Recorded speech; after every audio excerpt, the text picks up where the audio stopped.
Hey everyone, welcome to Coding Simplified, and today we'll understand about method overloading.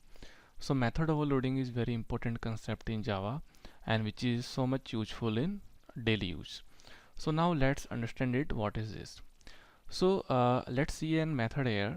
We have a method where we are doing sum of two arguments, sum of two values, right? But now let's say rather than two argument, I have three argument, right? So generally what you will do, like you will create another function and where you will pass three argument and the function name would be different, right? But you can have other arguments as well. You can have float, then you can have double, or you can have much arguments. Now so if you want to do in simple way, that you need to have different function name for each cases. So Java says that as soon as your signature is different, you can have same name of the function name, same name of the methods. So what is signature? Signature is the combination of your function name plus your arguments, right?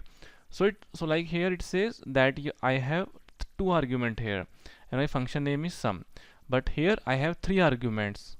So it is allowed that you can have the same function name or same method, right? So here also I have some method where I have two argument, and here also I have with name sum and where I have three argument. So here signature is different. Why? Because here my arguments are 3 and here my arguments are 2. So this is perfectly valid case in Java, right? And so what will happen, that when you will pass the two values, it will execute this function. When you will pass the three argument, so it will understand, it will check that okay, I have to call some function which have three argument. So it will automatically call this function and then it will execute the statement what is written in this method, right? And same is the case for this one. So like here we have defined that one argument should be, the first argument should be integer and second argument should be float. So it would check that if there is any call with this method which have first argument as a string, integer, and second argument as a float, so it will directly go in this sum method, right?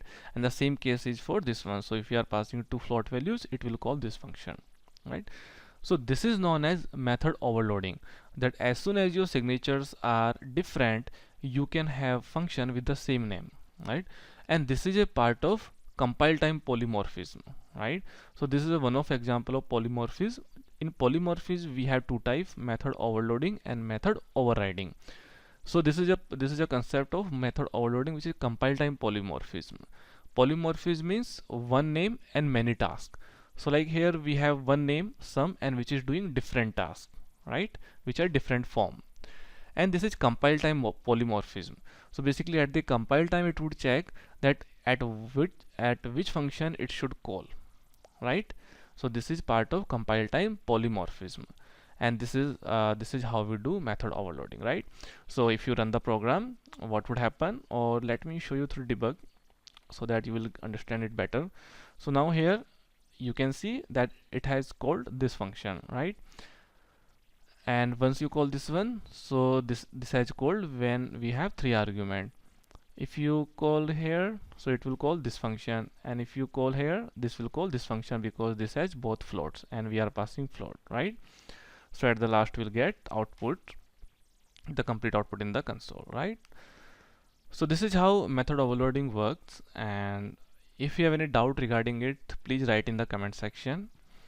And guys, if you have liked the video, then please like it and subscribe the channel for more such videos. Thank you.